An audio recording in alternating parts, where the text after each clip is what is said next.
Manifestazione a Palermo per l'acqua, la voce dei comitati arrivati da Agrigento, Enna e Caltanissetta. Alla festa della democrazia cristiana di Ribera, premiata una ragazza nordafricana. Un cantiere senza segnaletica crea grossi pericoli dovuti anche alla velocità degli automobilisti. Succede nella via Alessio Di Giovanni. Per lo sport i gol della 10ª giornata del campionato di Serie D.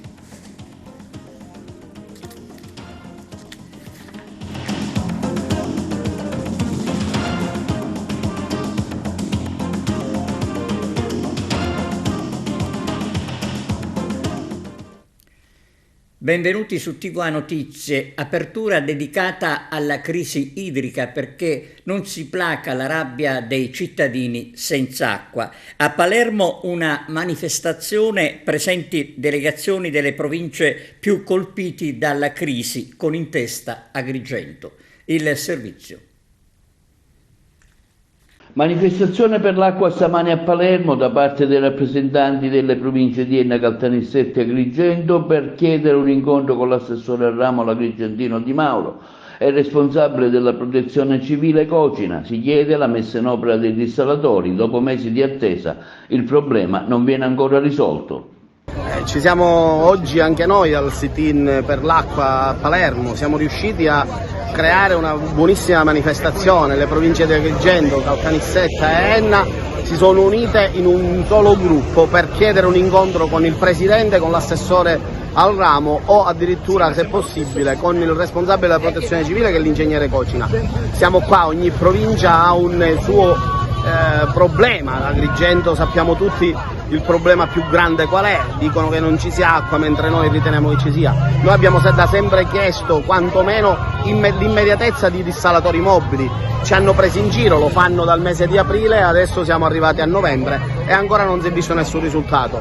Ferma la protezione civile, fermo il sindaco, ferma l'intera ATI, ferma AICA, nessuno ha trovato fonti alternative. Siamo qua, chiederemo con ragione a chi ci riceverà, ci stanno dicendo adesso che stanno valutando il numero di persone che dovremmo mandare come delegazione, ma noi siamo qua e rimarremo qua a Palermo. Continuiamo a chiedere quella competenza che in questi anni non si è visto, quindi la gestione pubblica dell'acqua che sia fatta con criteri e probabilmente anche con metodi e con persone differenti da quelle che abbiamo visto negli ultimi 10 o 20 anni.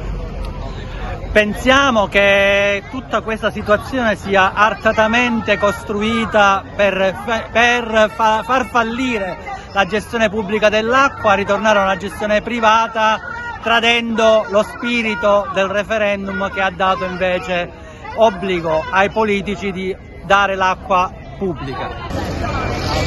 Non finisce la protesta, anche oggi siamo qui a Palermo, quindi ci siamo spostati da Agrigento e siamo venuti direttamente al palazzo della presidenza della regione siciliana perché vogliamo chiedere ai diretti responsabili della questione della crisi idrica conto e ragione sulla gestione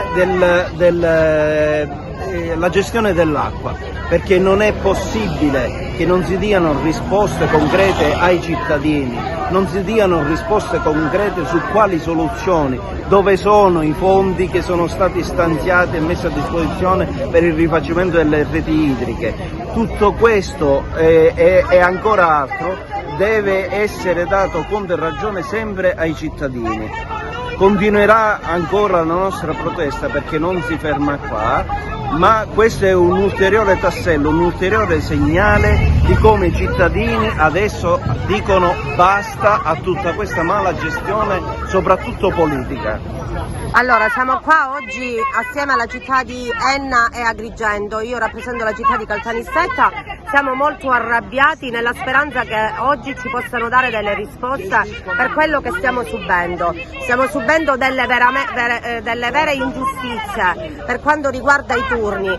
Io parlo per la città di Caltanissetta, abbiamo chi riceve l'acqua ogni giorno, chi ogni 2 giorni perché è collegato con carcere ospedale e alcuni cittadini devono aspettare 6-7 giorni. Caltanissetta è rimasta a secco chi 29 giorni, io in prima persona, e chi 120 giorni. Abbiamo cominciato a manifestare, abbiamo ottenuto un turno di 6 giorni, abbiamo provato a vivere con un turno di 6 giorni ma non ce la facciamo.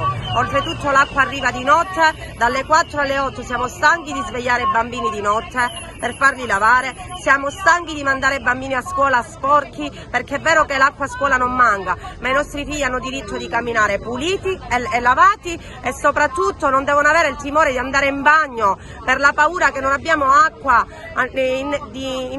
cioè per poterla buttare nel water, cioè è assurdo nel 2024. Allora, noi oggi siamo venuti da Enna, siamo partiti un pullman perché oggi noi siamo qui davanti al Palazzo della Regione perché vogliamo delle risposte. A Enna stiamo soffrendo il disagio idrico, da oltre 2 mesi abbiamo un razionamento di acqua ogni 6 giorni e in più ci erogano l'acqua durante le ore notturne. Siamo disperati, non ce la facciamo più. Nel 2024 è inconcepibile che dei cittadini italiani, perché forse qualcuno si è dimenticato che la Sicilia fa parte dell'Italia, e allora noi siamo qui a protestare, dapprima alla Regione, se necessario andremo anche a Roma, perché qualcuno deve ascoltarci. Non è possibile, l'acqua è un bene primario, l'acqua è vita e noi siamo qui oggi a chiedere le risposte, delle certezze. Dal 15 novembre la diga che fornisce anche Enna non potrà più erogare acqua e noi non sappiamo come fare, non sappiamo che fine faremo. Noi non ci muoveremo da qui fino a quando qualcuno in quei palazzi ci darà delle risposte. Alla festa dell'amicizia della democrazia cristiana a Ribera, il premio Libere e Forti andrà assegnato alla giovane Iman, la ragazza nordafricana che, malgrado l'opposizione dei genitori, ha studiato all'Ercara Friddi. Arturo Cantella. Alla festa dell'amicizia della democrazia cristiana il premio Libere e Forti sarà assegnato a Iman Adrui, la ragazza di origine nordafricana alla quale i genitori volevano impedire di continuare gli studi che li ha frequentati anche all'Ercara Friddi. A consegnare il riconoscimento, che prevede una somma di 5.000 euro, sarà l'avvocato Laura Badessa, che afferma come abbiamo voluto assegnare il riconoscimento a Imane perché ha deciso di essere libera nella scelta di proseguire gli studi e forte perché da giovane donna, nonostante il divieto dei genitori, ha scelto la cultura e lo studio come percorso di integrazione nel nostro paese per costituirsi un futuro di libertà e di speranza. Quando afferma Stefano Cirillo, segretario dell'ADC, che dice Imane per noi è simbolo di chi vuole proseguire un sogno, una ragazza che vuole con tutta la sua forza continuare gli studi con coraggio e che ha scelto la libertà. Il diritto allo studio è sacro e su impulso della democrazia cristiana che nei mesi scorsi con il gruppo parlamentare si era fatto promotore di un disegno di legge, il governo regionale ha inserito il testo sul prestito d'onore per gli studenti universitari nel decreto legge variazione di bilancio. Questo, se approvato, entrando in vigore, consentirà negli anni a tantissimi giovani di affrontare gli studi rendendoli più autonomi economicamente e più forti per la loro crescita universitaria. Auspichiamo, conclude il comunicato stampa della Democrazia Cristiana, che la legge venga approvata nelle prossime ore, incentivando i ragazzi a restare in Sicilia e ai giovani che sceglieranno le università siciliane di essere sostenuti nella loro scelta. Tutto è possibile. Parliamo di un cantiere dell'AICA lasciato senza un'adeguata segnaletica e i rischi aumentano nella via Alessio Di Giovanni a Fontanelle. Il servizio. Incredibile ma vero, perché tutto può succedere, abituati come siamo a non rischiare nulla. Parliamo del pericoloso cantiere dell'AICA in via Alessio Di Giovanni a Fontanelle, lasciato praticamente senza un'adeguata segnaletica, tranne un segnale aggiunto ieri sera dall'impresa. Un semaforo, forse mai così necessario come nel nostro caso, sarebbe sicuramente sufficiente per la sicurezza stradale. A spiegare tutto è il responsabile del Codacons Giuseppe Di Rosa nell'intervista che abbiamo realizzato. Quello che interessa evidenziare intanto è l'assoluta indisciplina degli automobilisti che in via Alessio Di Giovanni sfrecciano incuranti di trovarsi in pieno centro abitato e per giunta in una via dove ci sono le scuole e un parco giochi con le famiglie che da tempo chiedono interventi per evitare tragedie. E la folle corsa delle auto è diventata un serio pericolo dovuto anche al cantiere. C'è da dire che questa mattina non si è visto nessun operaio, per cui la situazione sembra destinata a permanere, tranne che non si voglia intervenire drasticamente per far rispettare le regole. Giuseppe Di Rosa, siamo in via Alessio Di Giovanni a Fontanelle dove si registra una situazione davvero incredibile. Guarda, io avevo finito di fare la diretta perché finalmente dopo 7 mesi siamo riusciti con una mia diretta a sollecitare l'amministrazione, stamattina è arrivato pure la protezione civile, a intimare ad AICA la riparazione di una perdita di acqua che stava distruggendo le fondamenta di un palazzo. Nel frattempo mi sono accorto che qua c'è una situazione di assoluto pericolo per le macchine. Poi se ne inquadri in questo momento, guarda, se inquadri in questo momento sta succedendo proprio questo. Arrivano delle macchine da ambedue le parti e non c'è un segnale di rallentamento o un semaforo. L'abbiamo chiamato, io ho chiamato immediatamente il comandante dei vigili, si è messo a disposizione, hanno già chiamato la squadra di soccorso di AICA e dovrebbero venire a sistemare la segnaletica. Cioè, io dico che stamattina il responsabile dei lavori non doveva assolutamente andare via se non mettevano in sicurezza. Cioè qua oltretutto devo dire che in questo tratto ho visto una velocità di macchine assurda, andrebbe messo quantomeno qualche rallentatore. Ecco, a proposito della velocità, i cittadini reclamano qualcosa che possa ridurla ed evitare tragedie. Ma guarda, poco fa sono salito qua con dei residenti, abbiamo fatto una camminata aspettando proprio i tecnici di AICA mi hanno fatto notare delle cose assurde, cioè siamo vicini alla scuola, vicini a un parco giochi, non esiste assolutamente né rallentamento né tantomeno una segnaletica. Ci vorrebbe una segnaletica di rallentamento, quantomeno, se non a terra magari, insomma, però ci vuole la segnaletica. Ma ho avuto rassicurazioni dall'assessore che giovedì mattina verremo a fare un sopralluogo. Forte tensione all'ARS tra il presidente Galvagno e Lavardera che difende Schifani. Il presidente Schifani, dal suo eremo, dalla sua ormai posizione quasi da re che scende in mezzo a noi comuni mortali, fa qualcosa di straordinario.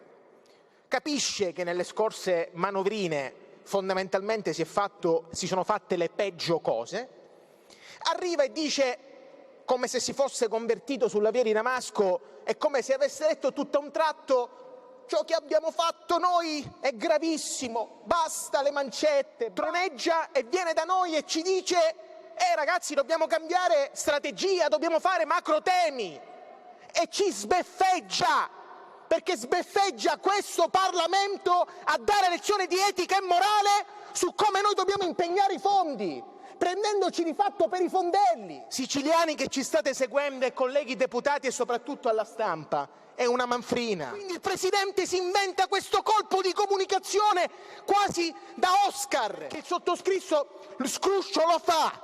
E lo fa su temi che sono incontrovertibili. La mia è semplicemente un appello alla verità.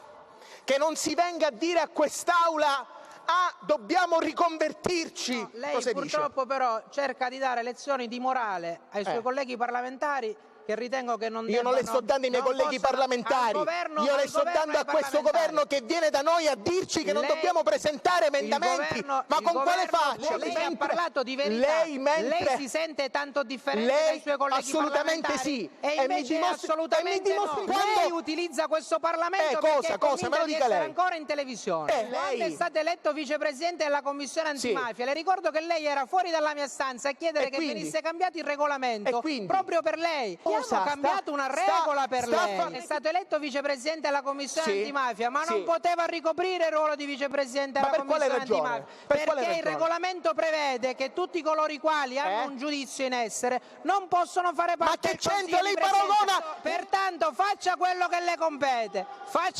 racconti questo ai suoi follower e poi vedranno cosa penseranno i suoi follower di lei. Si accomodi fuori dall'aula. Ha finito i suoi secondi, ha finito i suoi minuti. Che lei non si può permettere di fare populismo e utilizzare questo banco come un banco televisivo.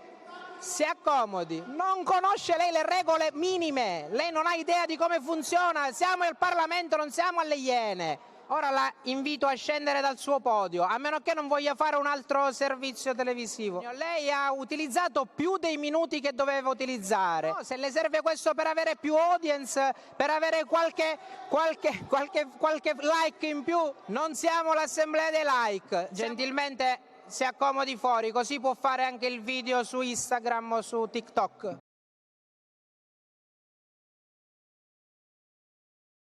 Inaugurata a Racalmuto, a Casa Sciascia, una mostra di ceramiche di Burgio. Arturo Cantella. A Racalmuto è stata inaugurata lo scorso sabato presso la Casa Sciascia, dove visse da giovane lo scrittore agrigentino Leonardo, la mostra L'artigiano in memoria, maioliche della bottega La Gioiosa di Burgio, una cinquantina di opere prodotte dalla bottega che per più di un mese arricchiranno le stanze dell'abitazione del celebre scrittore agrigentino. La mostra è stata curata da Vito Ferrandelli, organizzata dall'associazione Promuceb del Museo della Ceramica di Burgio con il patrocinio del comune di Racalmuto, dell'associazione La Strada degli Scrittori, della Casa Sciascia e dell'associazione Pandora Artiste Ceramiste. Presenti all'inaugurazione, oltre che a un folto pubblico, il sindaco di Racalmuto Buongiorno, il presidente e il vicepresidente dell'associazione Promuceb della Ceramica di Burgio Ferrandelli e Sergio Intorre. Il titolo della mostra dell'artigianato è Memoria, visitabile fino al 30 novembre e trae spunto da una citazione di Leonardo Sciascia in riferimento all'importanza che egli attribuiva alla funzione dei mestieri, come quello esercitato dalle 3 ceramiste della bottega La Gioiosa, che alla naturale inclinazione verso questo settore delle arti decorative uniscono una continua attività di ricerca e di studio. Le loro eccellenti abilità tecniche della manipazione dell'argilla e nella raffinata decorazione danno vita a una ceramica per uso ornamentale che si caratterizza per la lucentezza di smalti e colori e la varietà delle forme rigorosamente realizzate a mano. Recentemente le loro opere sono state esposte a Simbolo, organizzata dall'Associazione Internazionale Pandora, realizzata nel 2023 presso il Museo della Ceramica de La Habana, nell'isola di Cuba. È un grande onore per la ceramica di Burgio, ha affermato Vito Ferrandelli, presidente dell'associazione Promuceb della ceramica di Burgio, essere stata accolta nell'abitazione in cui ha vissuto lo scrittore Sciascia, secondo il quale, come recita il titolo della mostra, l'artigianato in memoria e le ceramiche costituiscono certamente un richiamo alla memoria di un artigianato come quello di Burgio, che risale alla fine del XVI secolo. Il titolo della mostra, L'artigianato è in memoria, richiama un'espressione di Leonardo Sciascia e la ceramica di Burgio ben rappresenta la memoria storica di un'antica tradizione artigianale che risale alla fine del XVI secolo e che, senza soluzione di continuità, è arrivata fino ai nostri giorni. E oggi, nella casa che fu del grande scrittore di Racalmuto, ne sono la testimonianza le raffinate maioliche in esposizione che in un simbolico connubio tra artigianato e letteratura coniugano tradizione e innovazione. Condannata a 11 anni Laura Bonafede, la maestra che aveva una relazione con Matteo Messina Denaro, il servizio da Palermo. Lei è Laura Bonafede, l'insegnante e figlia del boss mafioso Leonardo, la quale ha tentato di difendere la propria posizione davanti al giudice Paolo Magro con una dichiarazione spontanea che ha comunque occupato 14 pagine. Le volevo chiedere di valutare la mia posizione per quella che è, ha detto, e mi auguro di trovare in lei quel giudice di Berlino che tutti ci auguriamo di incontrare. La Bonafede si è rivolta direttamente al magistrato, ma nonostante i suoi sforzi, le sue parole non hanno del tutto convinto la Corte, che l'ha condannata ad 11 anni e 4 mesi di carcere. I pubblici ministeri Gianluca De Leo e Pierangelo Padova, coordinati dall'aggiunto Paolo Guido, hanno chiesto una pena di 15 anni, considerando la donna non solo complice, ma membro attivo dell'associazione mafiosa. Durante l'udienza Bonafede ha presentato un resoconto dettagliato della sua versione dei fatti, consultando frequentemente un foglio che conteneva a suo dire solo le date significative della vicenda. Ha negato ogni legame con l'organizzazione mafiosa, sostenendo di essere coinvolta solo in una relazione sentimentale con l'ormai defunto boss Matteo Messina Denaro, descrivendolo comunque come una persona dal lato buono, divertente, spiritoso ed educato. Secondo la donna, né sua madre né sua figlia erano a conoscenza della sua relazione con Matteo Messina Denaro. Nel corso della dichiarazione Bonafede ha anche rivelato l'identità di una persona chiamata Solimano, che compare nei pizzini recuperati dagli inquirenti. Si tratterebbe infatti di Antonio Messina, zio del marito della donna e un ex avvocato radiato dall'ordine. Quest'ultimo sarebbe stato oggetto di critiche nelle lettere di Bonafede indirizzate a Matteo Messina Denaro, dove lo accusava di sfruttare la falsa amicizia con il boss per ottenere vantaggi personali. Messina Denaro mi aveva detto che cercavo un modo di incontrarlo per intimargli di smetterla di millantare amicizie, ha affermato infatti la donna in aula. Eppure i pizzini rinvenuti dagli inquirenti testimoniano toni ben diversi. Il 19 dicembre 2022 scriveva infatti al boss parole di profonda rabbia nei confronti di Solimano, accusandolo di essere causa di difficoltà e minacciando persino vendetta. La rabbia che emerge chiaramente dai pizzini viene espressa con termini che nelle dichiarazioni spontanee al giudice sono stati del tutto omessi, aggiungendo ulteriori dubbi sulla sua sincerità. Dalle sue parole emerge inoltre come il boss, latitante, si muovesse liberamente nei dintorni di Campobello e di Mazara, arrivando persino a partecipare ai falò di Ferragosto sulla spiaggia affollata di Tre Fontane. Bonafede ha ricostruito la loro storia come un lungo rapporto amoroso iniziato quando lei era poco più di una bambina, poi interrotto e ripreso negli anni successivi, dal 2008, con incontri frequenti e lettere segrete.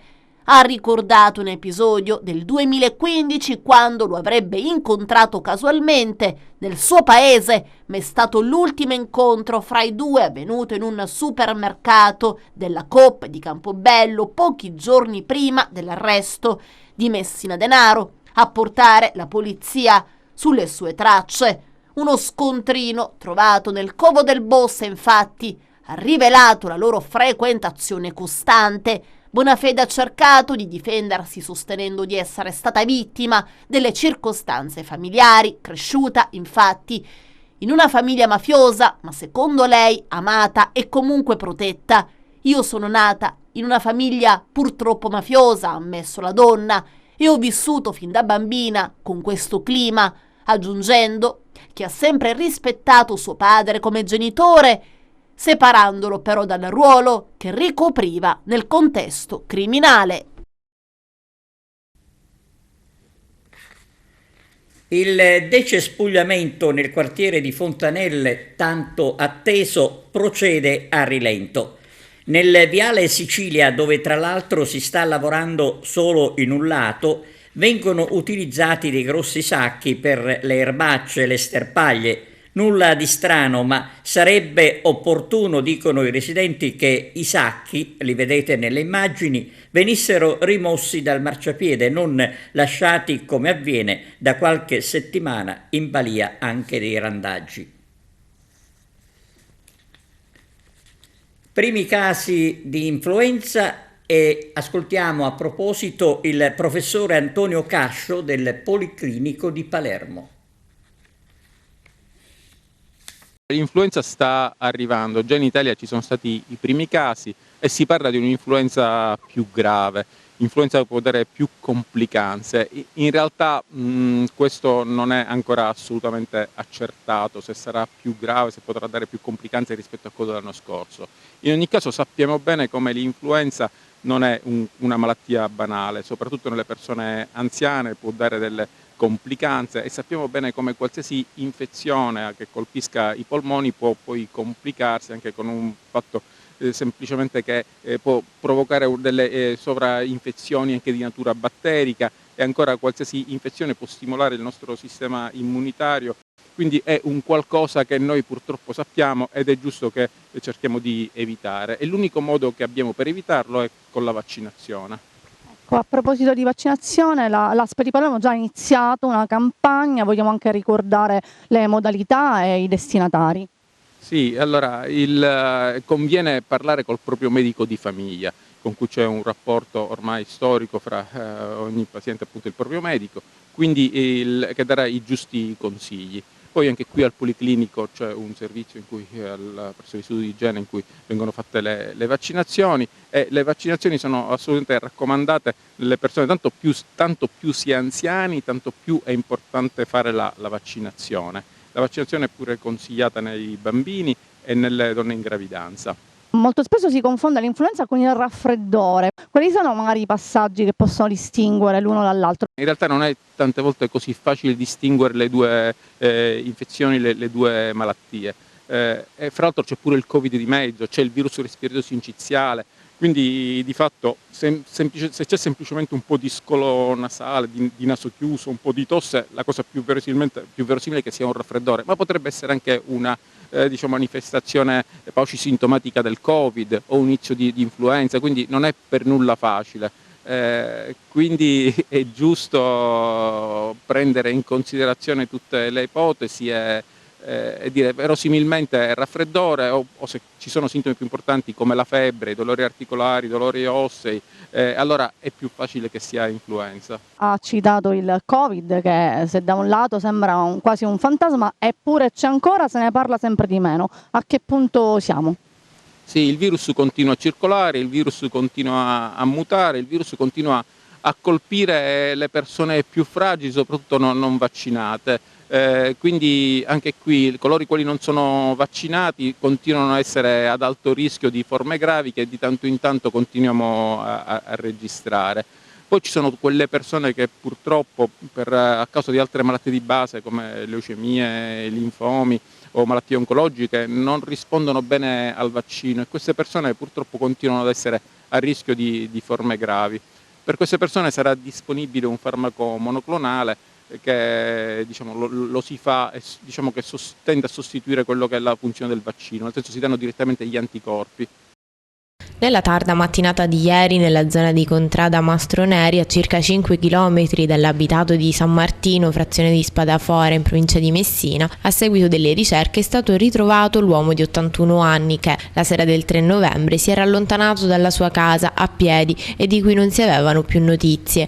La moglie dell'anziano aveva denunciato la scomparsa ai carabinieri della stazione di Spadafora, che hanno subito avviato le ricerche, indirizzandole in particolare nelle campagne circostanti alla frazione di San Martino, dove l'uomo abita.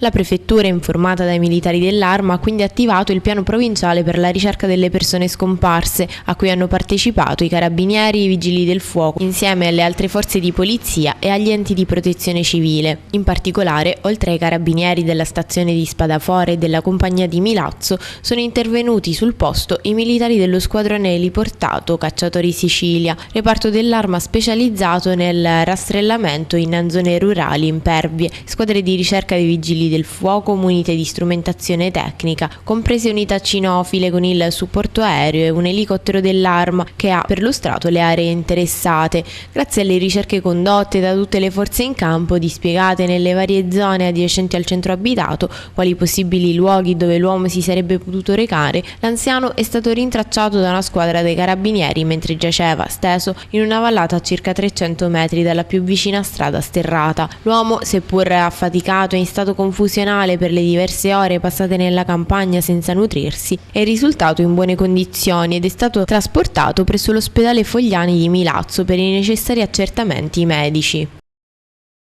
Linea alla regia per la pausa pubblicitaria. Torniamo tra poco.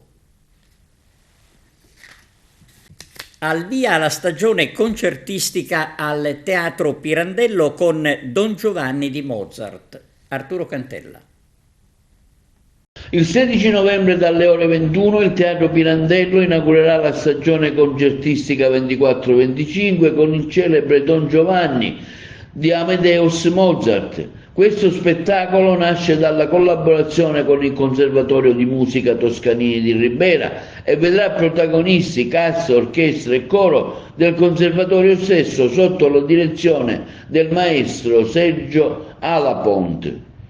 La mise in space sarà curata da Stefania Bonanfadelli con Leonardo Catalanotto e Alberto Maniaci, rispettivamente nel ruolo di maestro e maestro del coro collaboratore. Il cast comprende interpreti di alto livello, tra cui Filiberto Bruno nel ruolo di Don Giovanni, Martina Mazzola come Donna Anna e Ciao Zeng nei panni di Masetto, per una serata che promette regalare grande emozione al pubblico. Per gli amanti della musica lirica, il Teatro Pirandello ha lanciato la campagna abbonamenti per i 7 spettacoli in programma, con diverse opzioni per favorire la partecipazione del pubblico. Il biglietto costa solo 15 euro, una riduzione a 10 per gli studenti, mentre l'abbonamento all'intera stagione è disponibile a 90 euro. I biglietti, esclusi quelli ridotti per gli studenti, sono acquistabili tramite la biglietteria digitale del Teatro Pirandello. Agrigento, capitale della cultura, si arricchisce così di un'altra proposta di alto livello, con una stagione che celebra la grande tradizione musicale e la collaborazione tra eccellenze del territorio sotto la guida della Fondazione del Teatro Pirandello, con Alessandro Patti presidente e Salvatore Prestia come direttore. Si è svolto ieri alle Fabbriche Caramontane l'incontro Memoria e Immagini. Vediamo di che si tratta con Arturo Cantella. Sembra Guernuccio impegnato oggi in queste memorie una conversazione con l'onorevole Pumilia qui alle Fabbriche Chiaramontane.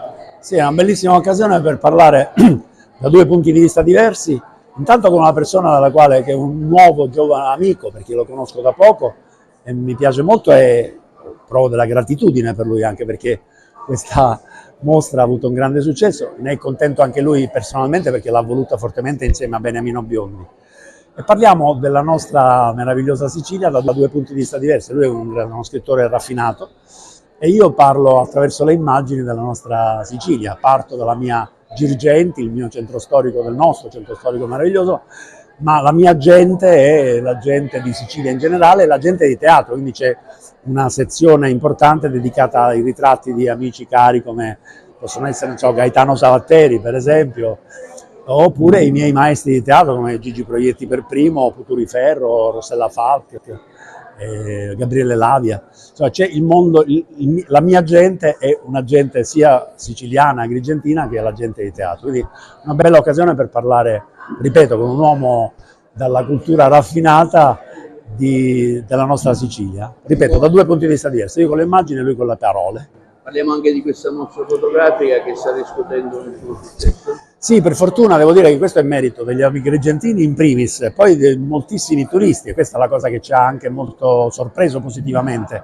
Vengono a vedere, ascoltano, ci sono 2 monitor che proiettano in loop le musiche, con le musiche di Francesco Buzzuro, altre 400 fotografie, quindi qua ce ne sono 78 e soltanto 10 di queste fotografie esposte fanno parte del libro che ha lo stesso nome della mostra, Gente Mia. Il libro ha avuto un grande successo, è a disposizione di chi lo volesse acquistare ed è arrivato alla 3ª edizione, quindi anche quello un bel fiore all'occhiello per il mio editore il nostro editore di Medinova, che è Antonio Liotta. Memoria Immagine, oggi un'iniziativa qui alle Fabbriche Chiaramontane con Iannuzzo. Intrecciamo con Gianfranco Iannuzzo delle storie diverse nel tempo, nelle modalità, ma anche analoghe. Cioè sono le storie che lui ha ritratto nella sua Agrigento attraverso la macchina fotografica, carpendo immagini, ricordi, volti, e dietro i volti ci sono ovviamente delle vicende che l'attraversano, che attraversano la vita degli uomini e delle donne, dei bambini, che lui ha ripreso in maniera magistrale, e le memorie, i volti che io ho raccontato attraverso la scrittura, che sono precedenti a quelli da lui ritratti, ma che hanno analogie, molte analogie, perché sono vicende di uomini e di donne della realtà sociale diversa e forse anche quella meno qualificata dal punto di vista economico, ma piena di valori, di angoscia, anche di volontà di riscatto.